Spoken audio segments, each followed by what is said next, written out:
এইটো সুন্দৰী চলাই আছে স্কুটি আৰু মই পিছফালে বহি আছোঁ। যাই আছোঁ আমি এতিয়া আমাৰ ঘৰত সুন্দৰীক ল'ব আহিছোঁ। মজা ভাল লাগছে না খাই? নিবি দৈ চিৰা কি খাইছ তালে? অঁ বঢ়িয়া বঢ়িয়া খা। নমস্কাৰ সকলোকে। আপোনালোকে হয়তো মোৰ এই আজি নতুন এটা ৰূপ দেখা পাই আছে। মানে চুলিখিনি খুৰাই লৈছোঁ, গলত তুলসীৰ মালা, নতুন নগুণ গেঞ্জি পিন্ধি লৈছোঁ আৰু মাৰ্কিন পৰিধান কৰিছোঁ।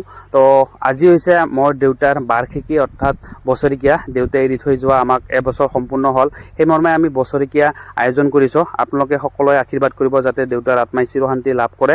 আৰু আপোনালোকে ভিডিঅ'টো সম্পূৰ্ণকৈ চাই থাকক। মই আজিৰ এই বাৰ্ষিকীৰ দৃশ্য আপোনালোকৰ সৈতে শ্বেয়াৰ কৰিম। যশ্বরে পুণ্ডরিকাক্ষং সৌভাগ্য অভ্যন্তরীণ সূচি নমসূচি নমসূচি নমসূচি তুলসী পাতা দাঁড়িয়ে দেবো থাকতো ডাইন হাত দিয়ে বাম হাতের জল নাও। নমো শ্রী বিষ্ণুপনাথ নমো শ্রী বিষ্ণুপনাথ নমো শ্রী বিষ্ণুপনাথ হাত দিয়ে কিছু বুঝে না। এই আজ পর্যন্ত কত ভক্ত দিয়েছে, তাহলে গুরু শিক্ষা আছে? গুরু শিক্ষা নাই। তাকে কি কইছে? গুরুকে অধিক, ওই সমস্ত গুরুকে অধিক, ওই গুরুর কোনো দাম নাই। গুরু শিক্ষা দিতে হবে তো, যে এইরকম করে দিল জীবনে তোমার বাড়িতে আসবো না কয় এই কথাটা কোয়ার দরকার। তো তুই যদি এইভাবে থাকো, আগে যেমন আসলে আজকেও থাকবে, তাহলে তো আমার কোনো সম্মান হলো না, আমার দীক্ষা শিক্ষা দিয়ে কোনো না বলো না। তাহলে বাবা তোমার বাড়িতে আমি আর কটা দক্ষিণার সহিত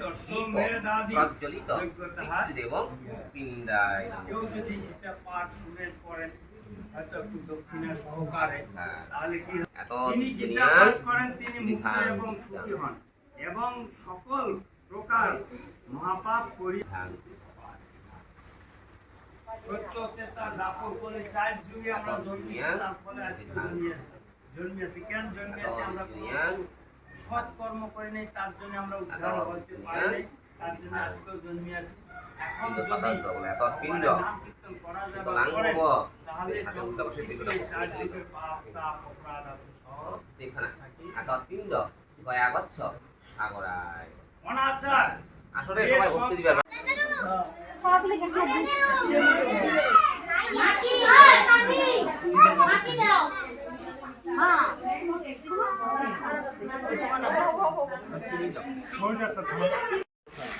ভাল লাগছে না খাই?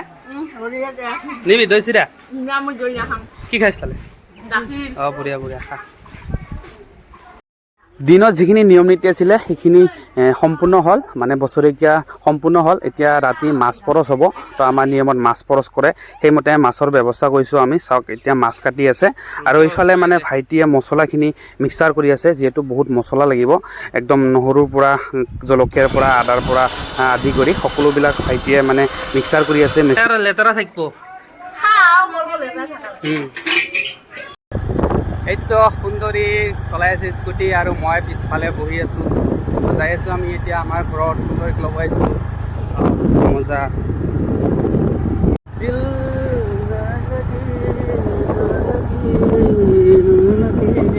তো এতিয়া মানে ৰাতিৰ খোৱা লোৱাৰ ব্যৱস্থাৰ মানে আৰম্ভণি হৈছে অলৰেডি, মানে বনাই আছে। এইটো চাওক আমাৰ ভিনিয়ে পূৰা মাছ মানে ভাজি আছে। আৰু এইফালে আমাৰ পেহা আছে, পেহা আৰু আমাৰ খুৰীও আছে।